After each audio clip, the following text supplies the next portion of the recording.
everyone. Today I am going to present a topic about the next evolution of Kubernetes workload management. So before that, let me set a context. So previous week we had a T20 World Cup, right, from GeoStar. So which records the maximum viewers.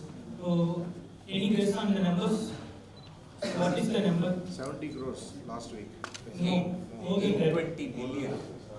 82 crores. 821 million. So it is pretty huge, right? So how they manage that? So it is based on the data infrastructure. They have planned the multi-cloud environment and the better content delivery networks like Akamai and AWS, CloudFront, those kind of. So beyond that, what is more important? The resource allocation does, right? So I came up with the key features so which will provide the more efficiency for our Kubernetes. So today, how our Kubernetes works. So we all know, right? So Kubernetes treats each part individually, and these significant approach will cause some inefficiency when it comes to a large AI learning models and let us assume high performance computer simulations. So when this comes to picture, so it will cause some inefficiency like significant resource wastages and deadlocks. Some parts might run and something not, and inefficient hardware utilization. So these necessity of them complex. So which will ask the Kubernetes, which these mechanism allows the workload API solves these challenges by implementing workload aware scheduling as a first class feature in the Kubernetes. So now let me give us through that next generation efficiency pillars. So dynamic resource allocation and gang scheduling and opportunistic scaling. So dynamic resource allocation, which will help us to intelligently provisioning the specialized hardware, and gang scheduling, which will ensure all pods are running or nothing does, and opportunistic scaling, which will we can scale up the resources based on the needs.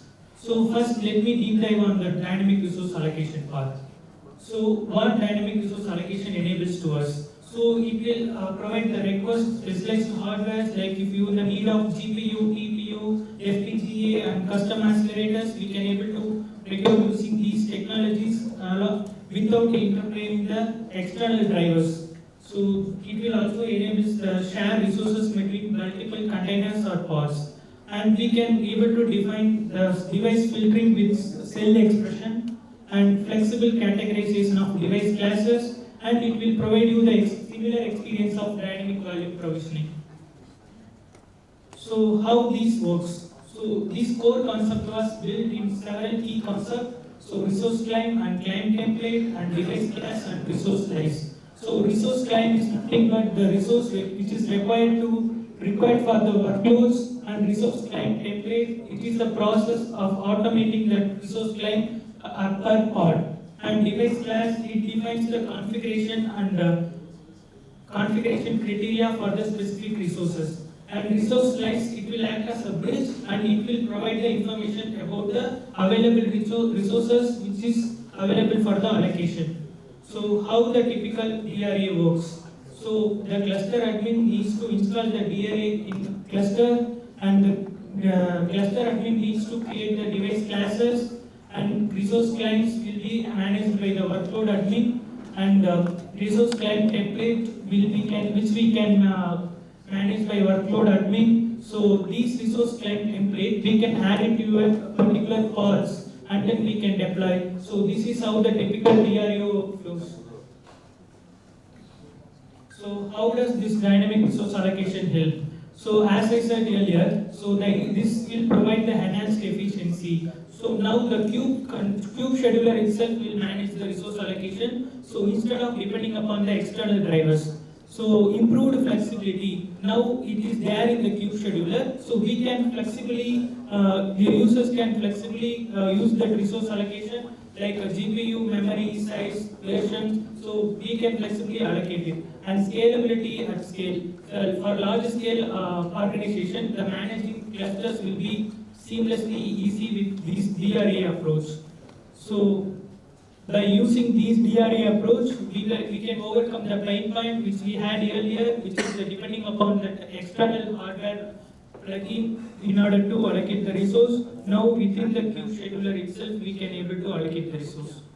So now let me go to the next point. So the gang scheduling. The gang scheduling is nothing but, so it will, the workload API gang scheduling enables all or nothing. So assume you are running a running job. So which is running the 3 pods simultaneously, which needs to be run. So it will manage the configuration that 3 pods will start together or nothing does. So these configuration will prevent the eliminated deadlocks and no wastage resources and increase the success rate. So we can reduce the file jobs at 80 to 90% and eliminate the compute resources and improves cluster utilization 50 to 25% using this mechanism. So how this works? So when you schedule a part, it will be held in a pre-enqueue state. So until the minimum quorum is met. So once the minimum number of parts created, then scheduler attempts to place the part. So when all the parts are waiting on the perm, then all the parts will be there in the waiting queue. So if valid placements are there, it will allow to schedule. So otherwise, it will be a timeout. It will fight for maximum 5 minutes, then it will get timeout. This is how this Gantt scheduling works. This is how this Gantt scheduling works. So by using these features, we can able to eliminate the pain point. So which we had earlier by using the external schedulers like a Volcano, co-schedulers. So these can be removed. These can be implemented now with queue scheduler itself.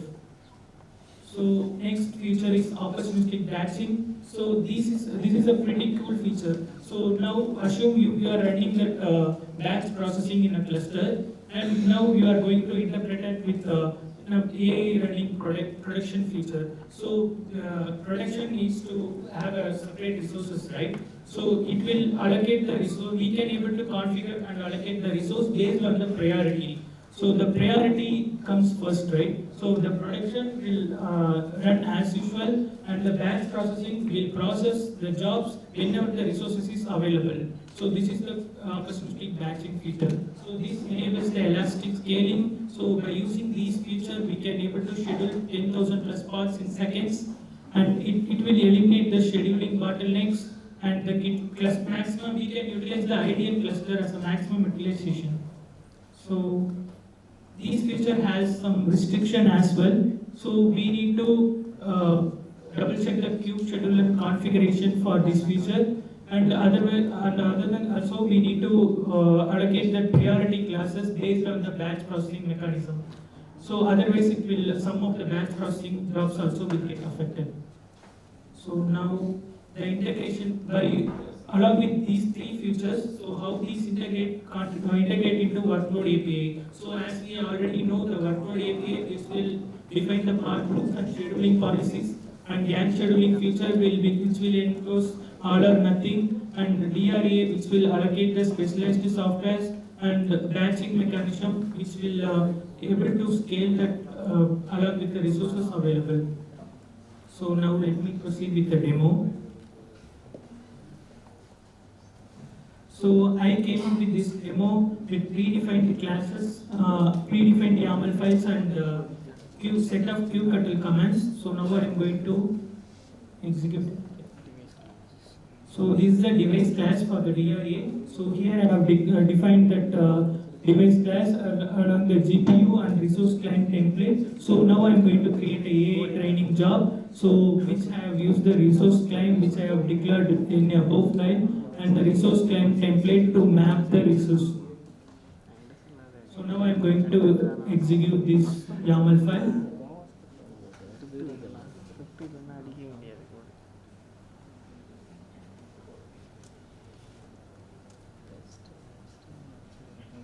So now the job has been created. So now let's see whether the resource is allocated or not.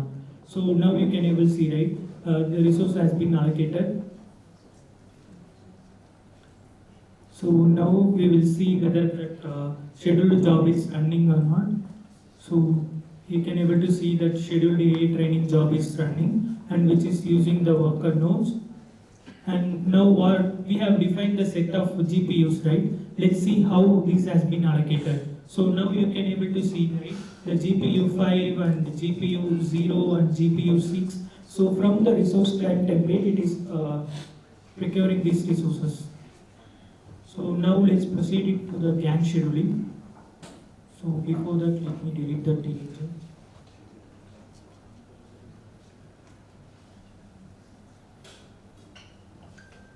So now I am going to create that Gantt scheduling YAML. So now I am going to hit the day job. So it is waiting in the scheduled gate. If you see here, so we can these three parts are waiting in the scheduled gate. So now I am going to check that resource client. See, it is not allocated the resources until the parts got scheduled. So it is in the pending state. So now I am going to release these calls simultaneously.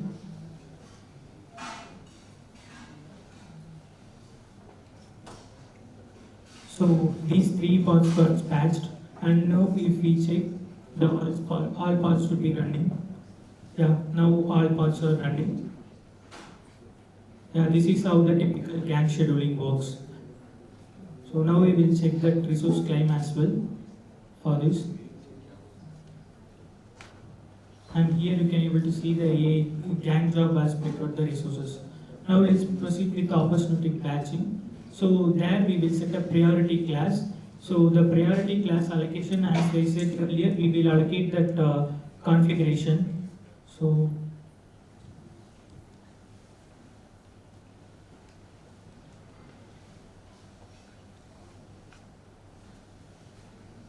now you can able to see that the production is 1000 and batch operation is 0. So it is the preemption, when the preemption policy comes, so it will automatically scale that resources.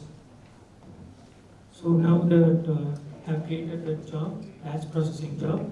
So let's see batch processing run. See, now you can able to see these batch processing are running.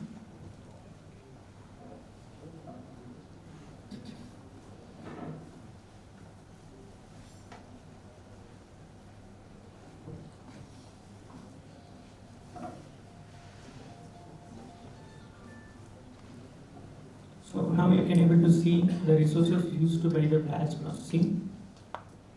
So now I'm going to interference with the production job.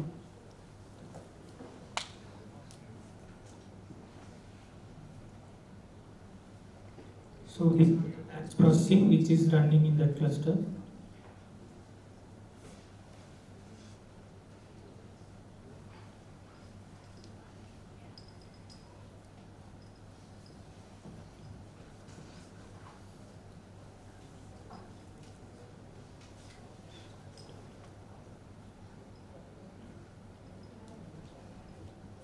Now I have applied that production service. So now you can able to see that production is running, and now we will verify what about that batch processing. So if you see it here, so both of them will run at the same time with the same cluster. So without any resource allocation issues. See, both of them are running. So this is how the opportunity batching will work. Yeah, by implementing these mechanisms, we can improve our overall efficiency. So this is a simple comparison test. So earlier the scheduling latency will be, it will take hours to schedule 10 calls. Now it will be completed within seconds. And now we can improve the resource utilization 80 to 90%, and job failure rate which will be less than 1%, and GPU and accelerator utilization which can be improved from 80 to 90%. A job can be reduced to 40 to 60%, and completion of the job also which will get faster 50 to 70%. So this is how we can improve our overall efficiency by implementing these pretty cool features of Kubernetes.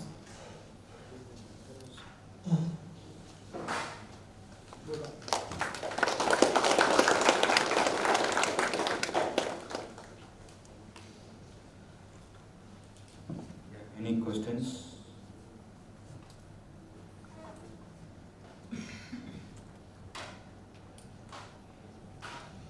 If you were to redesign Kubernetes, what would you do to make it See, this is all done by Kubernetes in these techniques when Google outsourced it, right? And they've improved over a period of time. As an engineer, one is you follow what they've done. What else could you have done if left to you? As a user, you would have uncovered new areas where you can solve for. Here, these scheduling mechanism now we are using the queue scheduler, right? So instead, the direct, so this is also kind of plugin like a DRE resource allocations, which we need to install in our cluster. So instead, so we can directly use that hardwares, so we can explore on that. The most prominent thing nowadays happening is provisioning at scale in a self-service way. And even the provisioning, if we can able to drive it through the agent AI, that's the next phase. I think these are two areas where we are embarking very closely.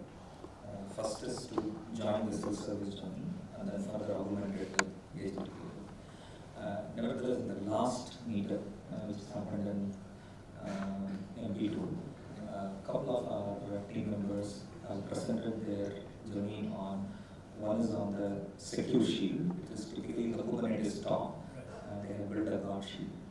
And then the second person is about how do we secure the workloads in terms of appropriately allocating the resources. So these are something which are some team members have contributed to the Kubernetes. Sure, thank you. Thank you. Thank you.